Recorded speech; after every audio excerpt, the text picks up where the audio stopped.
Can you see my slides? Okay, Jack, I see your head nodding.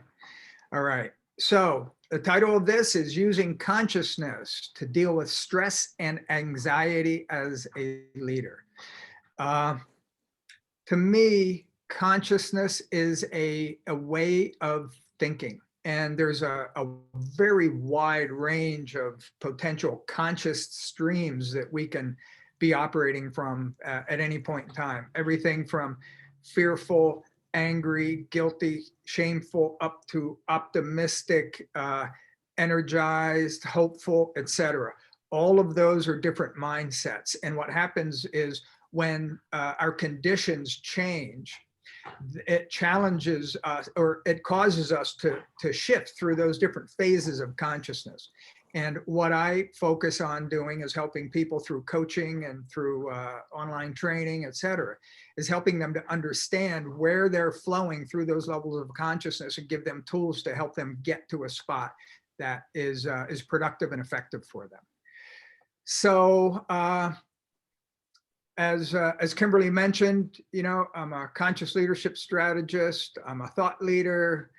I was a political strategist and a co-founder in a think tank. And but most important, I've been an entrepreneur for 39 years. I've done 3 startups. And I really understand what it takes to start out from literally your garage or your basement with you know, 1 or 2 people and build significant organizations. I've built companies up to 105 employees with $5.5 million in revenues, starting from a $17,000 startup. So I really understand the challenges that probably all of you are facing, because I've faced them too. And you're my favorite group to work with. So this is a copy of my book. It's available on Amazon if you want to get it. As I said, it's a workbook, but I'm also happy to send you copies of the PDF version.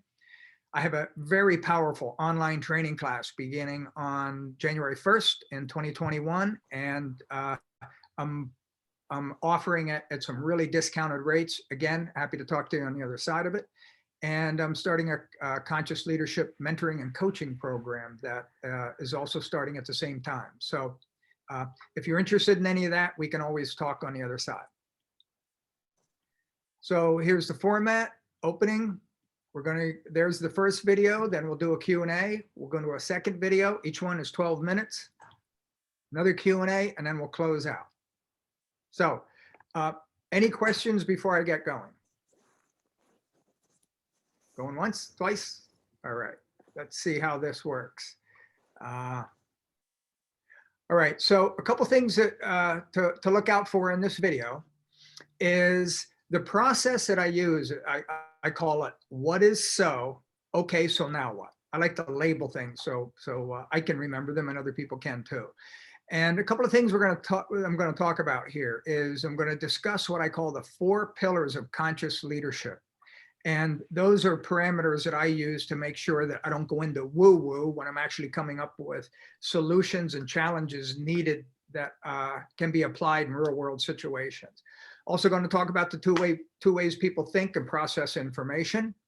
We're going to talk about being taking the position of the observer, what I call the observer when you're under stressful situations, and the importance of monitoring emergent conditions as you're working through the existing conditions that we're in. Oftentimes, we get so focused on what's happening in front of us that we forget to lift up our heads and see what's coming at us so that we can get surprised with new situations that are even more stressful. So with that, I'm going to get this started. And hello, everybody. Here we go. Jeffrey Deckman from jeffreydeckman.com.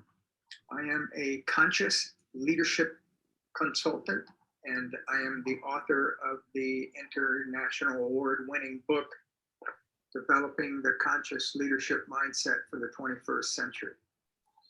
What I want to talk about is an aspect of my version of conscious leadership that is really important when you're dealing with high stress environments.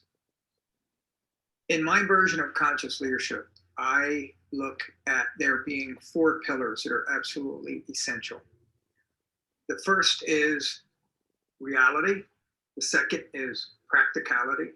The third is psychology. And the fourth is spirituality or consciousness. In order for us to effectively lead, we have to be based in reality. The solutions we come up with must be practical. We must factor in the psychology of the people and the groups we're dealing with.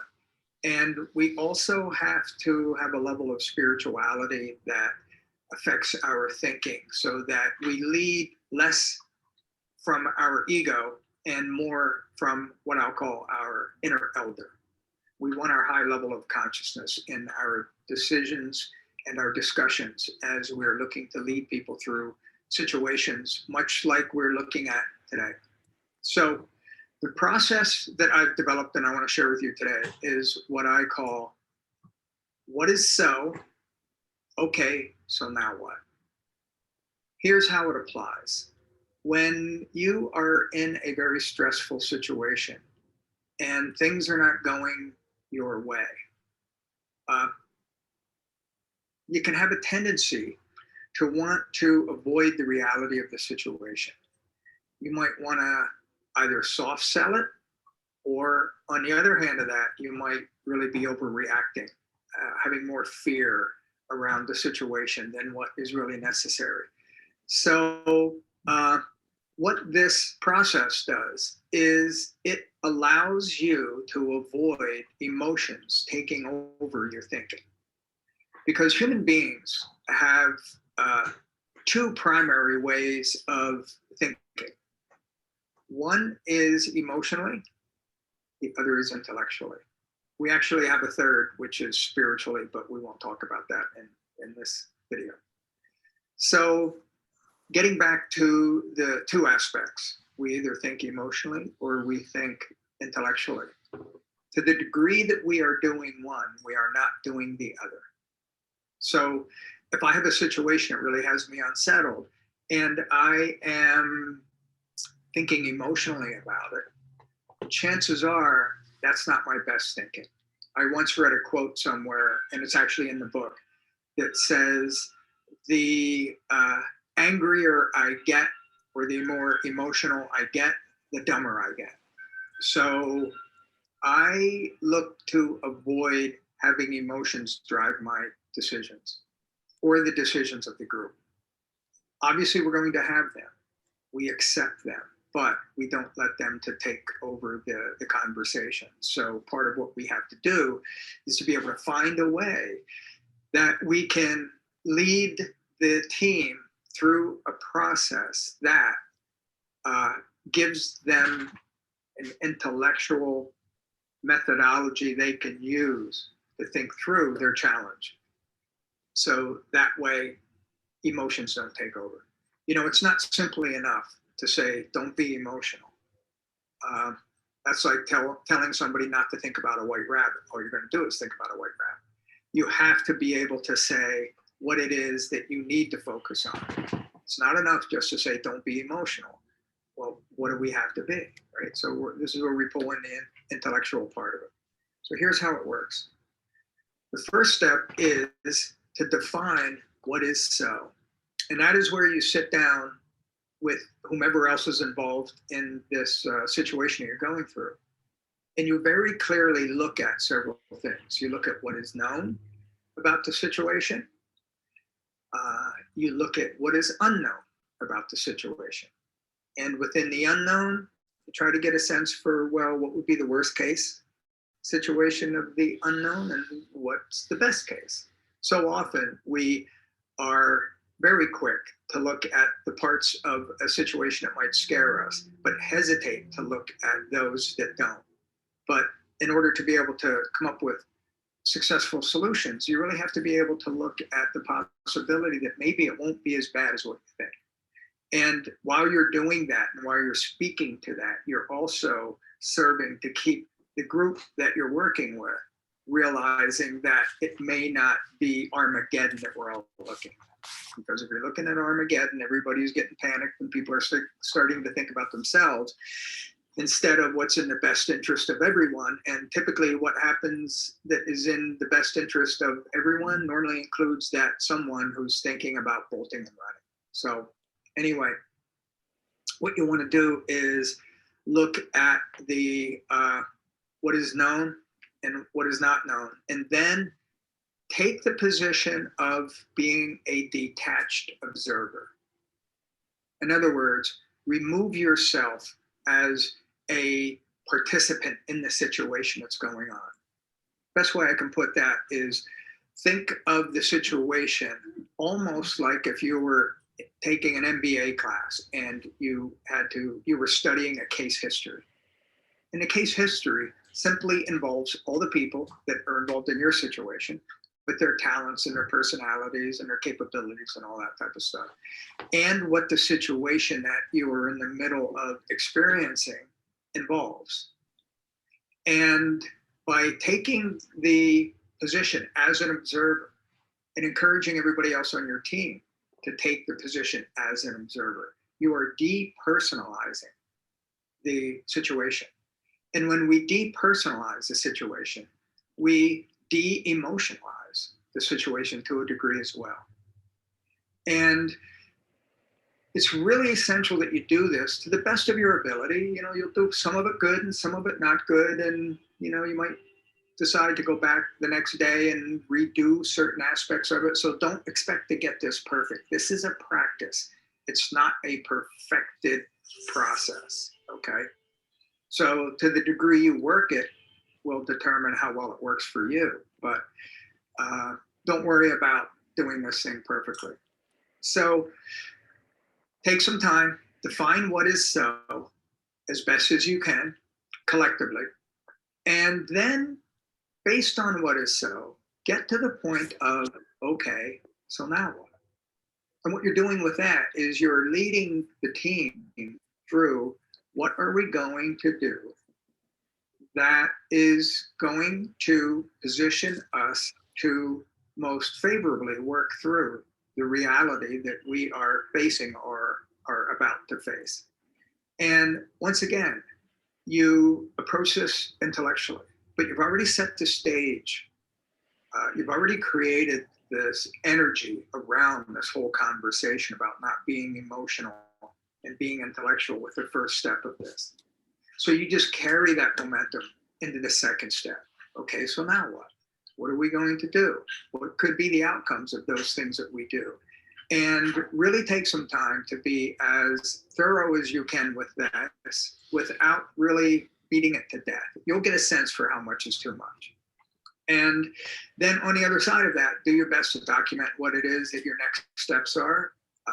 Start to put together action items, who's going to do what, put some time frames in place, what's going to be done when, and what the expectations are. And then start working the plan. As you're working the plan, be very conscious that conditions will constantly change. They could change to your better. They could change for the worse. Either way, just because you have a plan, don't take your eye off the horizon. Implement the plan, but every now and then, look up and check the horizon to see if your conditions have changed. Because whatever strategy you put together is based upon the conditions that you're facing. And as conditions change, your strategy has to change. So this is where it's even more important to have intellect engaged and not emotion, so that you're not overly frustrated by conditions changing, especially if they go towards the negative. So the process is, what is so? Okay, so now what? Work them through it. Be the observer. Resist the urge to slip down that slippery slope of emotionalism. When fear shows up, it's okay to address it, but address it with the intention of, okay, we're addressing it so that we can move past it. It's always about moving past it. And when I talk about being intellectual, I'm not talking about being cold. When I talk about detachment, I'm not talking about being cold. I'm talking about depersonalizing the situation so that you can see it as clearly as possible. Because we need to have compassion in our intellectualization of things. We need to have empathy, but we just can't have that rule everything. We need to find the balance We need to establish a level of consciousness that looks at intellect, that respects emotion, and allows us to make decisions that are compassionate, are empathetic, but based in reality, and are going to result in the best possible outcome that you collectively can put together. And that's all you can expect of yourself or your team.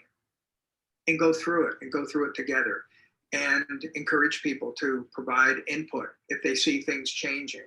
Encourage people to ask questions, not only about what to do if things do change, but ask questions through the entire process so that everybody understands what you're going through and why. With that, you will be functioning at a high level of leadership consciousness. And when we do that, we maximize our chances of the best possible outcome. And that's all we can do. There are no guarantees. All we can do is do the best to do our best and help everybody else to do it. That's conscious leadership. If you have any questions about this, feel free to email me at jeffrey@jeffreydeckman.com. And in the meantime, buy the book. It's an excellent book. I hope this has helped you. And if it does, then it has helped me achieve my goals.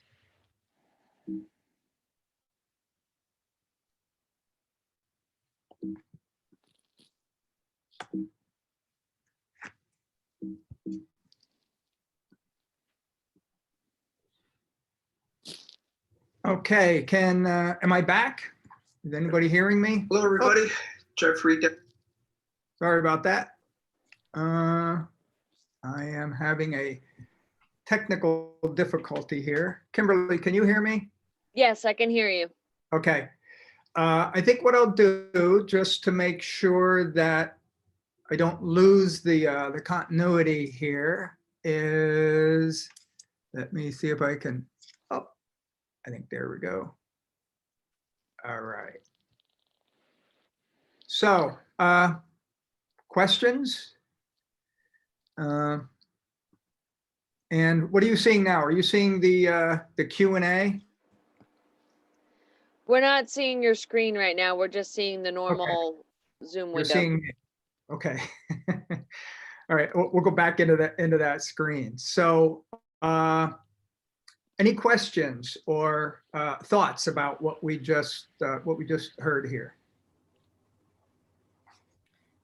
So Jeffrey, I do have a question. And you talked about dropping down into depersonalization. When someone's in a state of fear and overwhelm, how actually do they drop down? What? Okay. Pose that question again. I got confused. Sure. In the video, you talked about dropping down into depersonalization. Right. And so in a state of stress, how do you move to a place where you can cause that to happen? It sounds like depersonalization almost comes from a place of calm. And so when you're stressed, what are the ways to drop down into that state to make decisions where they're not personalized? It is really difficult to do that, as you can imagine, especially the stronger the fear emotion is, the more pull it has on you. And the only thing that I found that works for me is this is really where you need two things. First of all, you need to understand that fear is an option. Like, I am not a victim of fear. I am feeling it. It's intimidating me. It has me by the neck. But I can't surrender my will to that external force. That is an external force that is kind of taking my system over. And what that forces me to do is to look and say, wait a minute, I am not my emotions. I am not my thoughts. I mean, I'm dominated by them a lot, but I think in the next video, I talk about the inner elder. And that's that aspect of us, you know, briefly, we're either acting from our outer ego or we're tapping into our inner elder. And that inner elder is the spiritual side of us, where the high mind is. And it's above the reptilian and it's above the mammalian mind. And what the only thing you can do is to look to try to activate that. So I acknowledge my fears, but I don't focus on them. So what I do, and this actually shows up in the next video, is I conceptualize what is going on, and then I say, okay, so that's what's so. Let's use the tools here, right? That's what's so. I'm in fear. I'm stuck in fear. Okay, so now what? I can either stay in fear, or I can start looking at ways where I can start to be involved in the game, where I can start to be at the cause of things. Fear has a tendency to paralyze us and lock us in. And when it does, we're in a victim mentality. We don't mean to be in one, but we're in one because, oh my gosh, this is happening to me. That's a victim mentality. They're easy to slip into, hard to get out of. However, once you have an awareness that that is where you are, oops, I'm in fear, I'm feeling like a victim and it's making me feel sick. Well, what's the only alternative for that? Well, to get into action, get in a game and start pushing back. And if you can get the mindset, I talk about this in the next video, of I win. Like, I'm going to be okay. I get that there's part of me that's scared, but I need to pull the other parts of me in that are wise, that are experienced, and can, tell me that, geez, look, I've been more scared than this. I've faced bigger things than this, and I've made it through.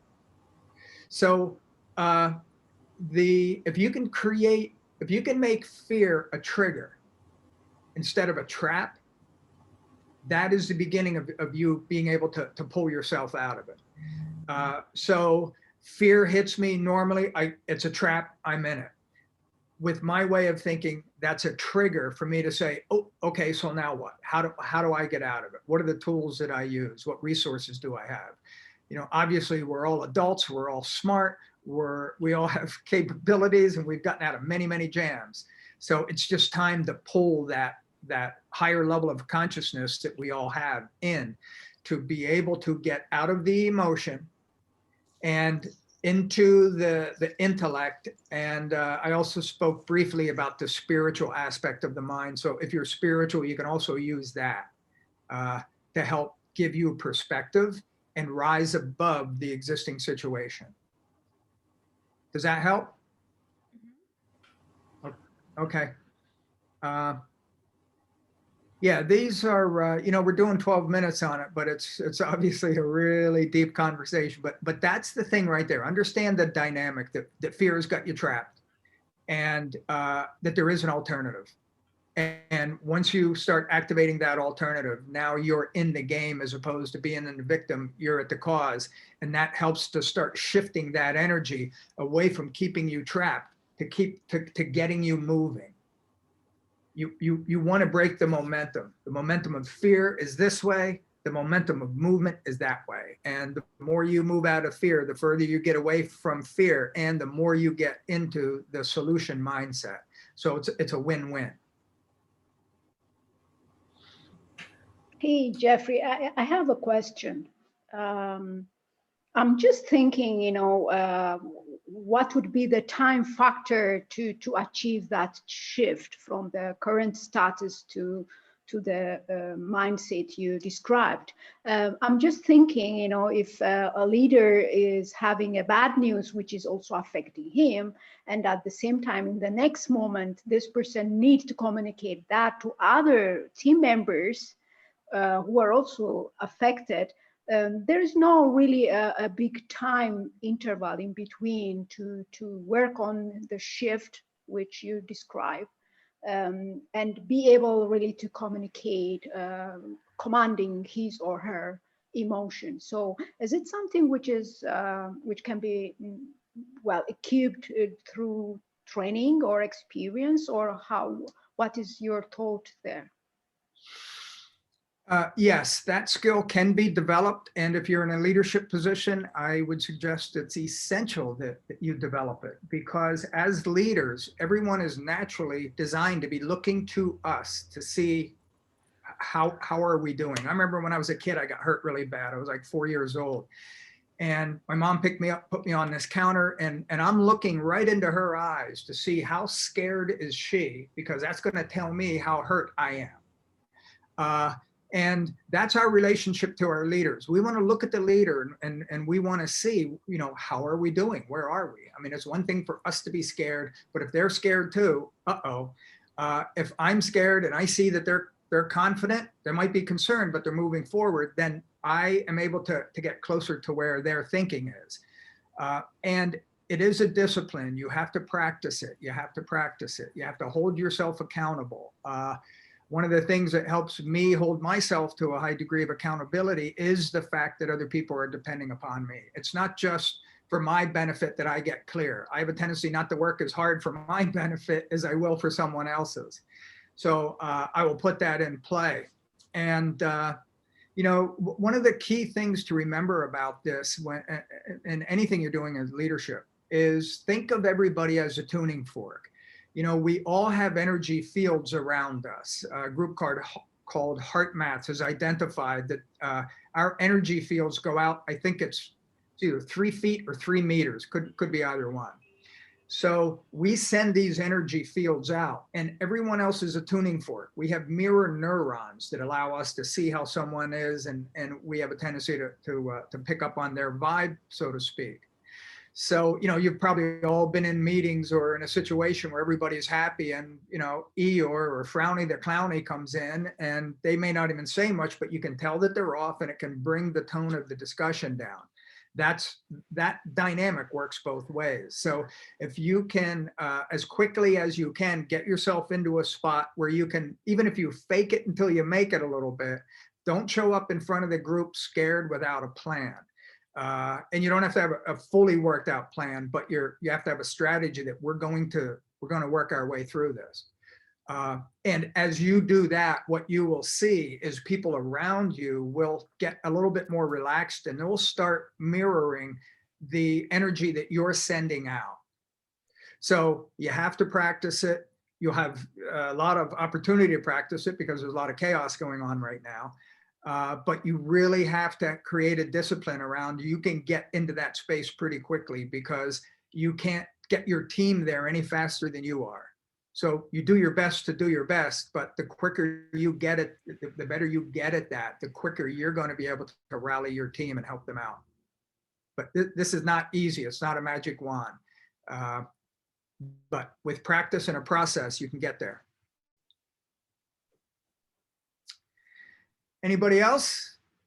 If not, let's go to the next video and let's see how well that will work for me here. I think it's this one.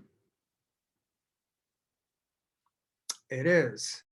So we're going to go, and then we'll meet up on the other side of this. Hello, everyone. Jeffrey Deckman from jeffreydeckman.com. I am a leadership consultant and the author of Developing the Conscious Leadership Mindset for the 21st Century. What I want to talk to you about today is a process that I developed for keeping myself focused and my mind clear and calm when I had the responsibility of developing strategies and leading through some very complex, challenging, and scary times, much like what many of us are feeling right now. This process is called put it in a box and put it on the shelf. It's going to take a couple minutes to explain, but just bear with me here. This is probably not going to be the typical 3-minute video, but I'm going to keep it as short as possible. So I originally developed it out of a desperate need to not crawl up into a fetal position and just wish something would go away. Originally, that happened to me back in 1987. I had a business that was crashing. Took about a year and a half to go through the crash, and a couple of years on the other side of that to work my way out of it. But in that time, I was married. I had a 2-year-old. I had another baby on the way, and I just moved into a new house. And all of a sudden, I was facing the complete loss of income. And I was looking into an abyss, and I couldn't figure out what to do next. And so I put this process together and used it. And it's not a magic wand, doesn't make everything go away, but it really maximizes your chances of coming up with a strategy that will A, help you avoid the worst case scenario, and B, allow you to be able to deal with the potential threat of it while you are developing strategies. And at the same time, keeping those stresses from distracting you from putting together clear strategies.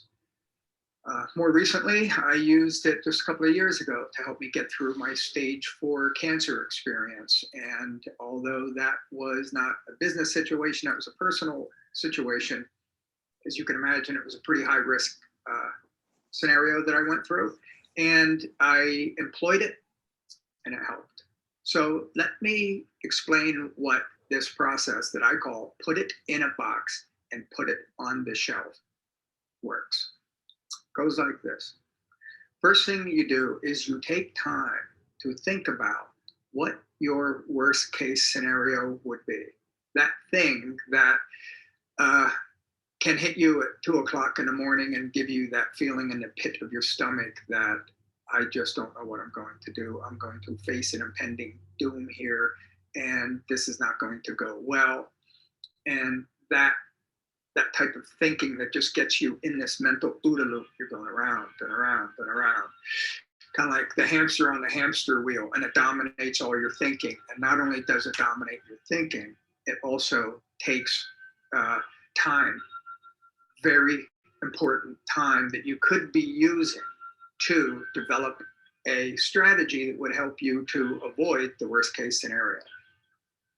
So the first thing you do, as I mentioned before, is you find the strength to go, and it might take you a day or so, to really think about what worst case scenario would not only look like, but what it would feel like. And this is scary. This takes some courage to go there. But remember, keep telling yourself, this isn't actually happening now. It's just the worst case that could happen. And that will help you calm yourself so you can have the courage to go in and actually explore what your worst case scenario would be. Once you identify what that is, could be anything. For me, with the bankruptcy, it was me losing my house. And what would I do with my wife and my young family, and would we be homeless, and how would I come out of that, etc. So what you do is you look at what that not only looks like, but what it feels like. Then you take a look at all the different options that you would have at your disposal at that time to be able to help you dig out from where you're at. Because chances are whatever the worst case scenario is not going to involve death. So that means you're still going to be around, and you might as well start digging out instead of just continuously laying there in a fetal position. You know, we all have to come back. It's in us. So once you develop that worst case scenario and you develop a plan that you would use, even though it would be uncomfortable and there would be things that you wouldn't like about it, but that they were your best options that you had available to you. And they would be the first steps that you would use when you had the strength to dig yourself out. You fully think about the scenario, and then you fully think about and even document the solution and the steps that you would take at that moment to start your pathway to your comeback. Once you do that, put it in a box. Envision putting your plan in a box, putting a bow on it, and taking that box and putting it on a mental shelf and leave it there. And then what you can do is you can then go back and start looking at various strategies and things that you can do now that would prevent you from hitting your worst case scenario. You see, one of the challenges with being under terrific stress is that that train you see coming down the track at you, that is so distracting. Think of it this way. You've got your foot stuck in the train tracks and you can't get it out, and you hear a train coming. You know it's coming. And if you spend all of your time looking at that train, thinking about how horrible it's going to be with when that train hits you, you're going to not only be wasting valuable time that you could be using developing a strategy to help you get your foot out, but you would also be creating this energetic field of failure around you, which will feed upon itself. You see, because what we focus on, we feed, and what we feed, we grow. So what I'm looking at is I'm looking at creating a process that will allow my mind to more easily stay in the place of developing effective strategies on how to get my foot out of the train tracks, instead of just being paralyzed by fear on being worried about the train hitting me. And time is essential in a situation like this, as well as calmness is. So once you put your worst case scenario and you've lived it in your mind and you put it in a box, you know you have a plan. So now you don't have to worry about, well, what if the train is about to hit me? So that's why you put it on a shelf and you leave it there. And then you go about as calmly as possible, working through the various options you have that will allow you to get your foot out of the tracks or not to be hit by the train. And as you do that, you are now putting yourself in a position to think clearly and to think efficiently and effectively in ways that will minimize your chances of getting hit by the train. And since you already have your strategy for what will happen if you can't get your foot out of the track, in my case, the analogy I used was, well, I don't have to look up at the train. I can hear it. I can feel it coming. I can feel the vibration. So I don't need to spend any of my time looking at the train. I also don't need to think about what am I going to do if I get hit. So instead, what I do is I focus all of my time on getting my foot out. And even if I can't get my foot out at the very last minute, my worst case scenario is, well, you know what? I fall over to the side and the train cuts my leg off, but at least I live. I know this is kind of graphic, but this is kind of how I sort through it. So anyway, once I put the scenario together, I put it in a box, I put it up on the shelf, I go to work on avoiding having that worst case scenario. And I don't even have to think about it anymore because it's already on the shelf. And if I do need to get it, I'll just reach up and pull it down. So I don't have to think about it. And I've found that that's really helped me keep out of the mental OODA loop and that hamster wheel that is so destructive when we are in a situation that not only do we need to be calm and we need to be clear, but we also need to be able to consciously lead other people who are feeling anxiety and fear. And we need to be able to lead them into that space of focused calmness that we have managed to achieve for ourselves. This is not easy. It's not easy. And even as you're doing it, you're going to slip back into the fear part, which is just a trigger to remember you to go and, hey, I have that plan on the shelf, so I don't need to spend any time thinking about what am I going to do if. I don't need to think about impending doom. All of my energy is going into how to minimize the chances of that scenario happening. And if it does, acting very effectively on the other side of it so that the damage or injury that I experience is about the least amount that I could experience based upon what was happening to me.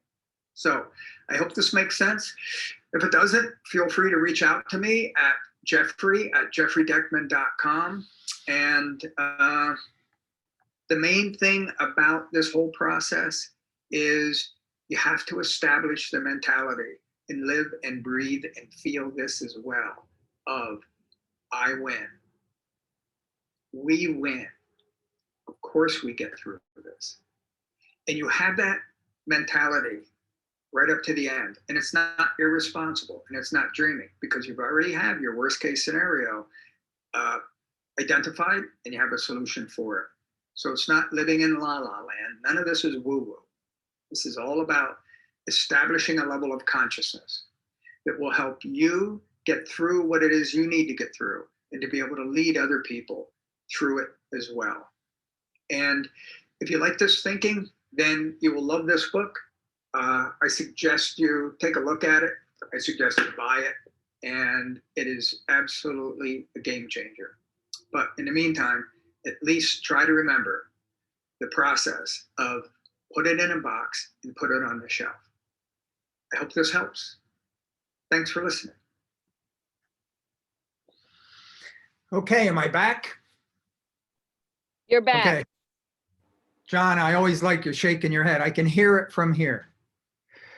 So as I mentioned, that was cranked up a Hello, little everyone. bit. Jeffrey Deckman from jeffreydeckman.com. Hold on one second. I am a consultant. You already know that. So any questions around that? Like I said, that was amped up a bit from the previous one, because it speaks to situations that are a lot more stressful. But yeah, any questions around that? I get Yeah, how see you everybody- can calm yourself down. How do you work on calming other people down? Well, here's what I do. First of all, I make sure I'm as stable as I can be. And then, because I understand my process of when I go into fear, how it traps me, and what I do to get out of it, I look to show up with them and work them through that same process. So the first thing I need to do is I need to establish myself as being clear. I need to understand and respect where they are. It's not enough just to say, get over it, suck it up, let's go. You really need to, I've found it's best that instead of standing away from someone energetically and saying, come to me, get to where I am, it's much more effective to be able to show up where they are. Almost like the visualization is you show up next to them and get them to see if they can take a step with you, as opposed to being 10 feet away saying, hey, come to this side where I am. I go to where they are and then look to work them, move them forward. And, you'll have some people that are just really, really super stuck. And then the challenge as a leader comes with the making sure that their energy doesn't start to seep out through the group and suck them into it.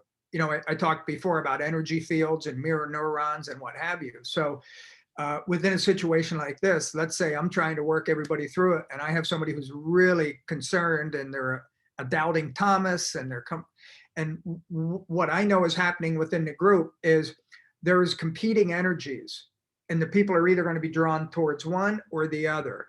So I need to hold mine strong, go look to work with that other person to get them moving. If they can't move, what I would then do is exclude them from the conversation as respectfully as possible by just something along the lines of, look, I understand you're scared, but just, please do not spread that, and just hold that fear while we work to resolve the issue. So if you can pull them along with you, that's always best. But if you can't, you have to isolate them energetically without making them feel as though they're being thrown off the island, so to speak. So there is some discipline and finesse required in that, but that's basically the dynamic that you're faced with, and that's what you're trying to control. I need to hold mine. I'm going to go where you are to see if I can move you. If I can't, I'm going to separate you because you're having a competing energy that could suck other people into that, which would mean that all of us are going to have the experience that none of us want to have.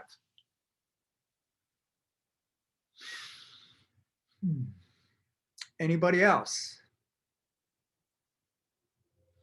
Okay, Well, those videos, by the way, are available on my YouTube channel. You can just go into YouTube, do a search for me, and you'll find there's probably about 34 different videos in there, but they're sitting in there. Feel free to access them anytime you want. As I mentioned before, I've got a really exciting coaching program that I'm rolling out. I have some introductory offers that are available this month. I'm doing an online coaching program, leadership training program. So I just really like to support people in your positions and offer any assistance that I can from the experience that I've had, because I really root for everybody here. We're all entrepreneurs, and you're all courageous. So I want to support you on the front lines of your battle. So Thank you so much, Jeffrey. you're welcome, Kimberly. Thank you so much. And we'll make sure that the PDF is available for Margot and Anne Marie and Chris Shea. If we have your email address and Zemi as well. Thank you so much. And again, you can find the Micro Business Association of New England if you'd like to catch up and be up to date on all of our training events that we have upcoming. Thank you so much for everybody that came. And again, Jeffrey, for speaking today. Have a great day. Thank you, Kimberly. Thank you, Jeff. Bye. Bye now. Thank you. Bye-bye.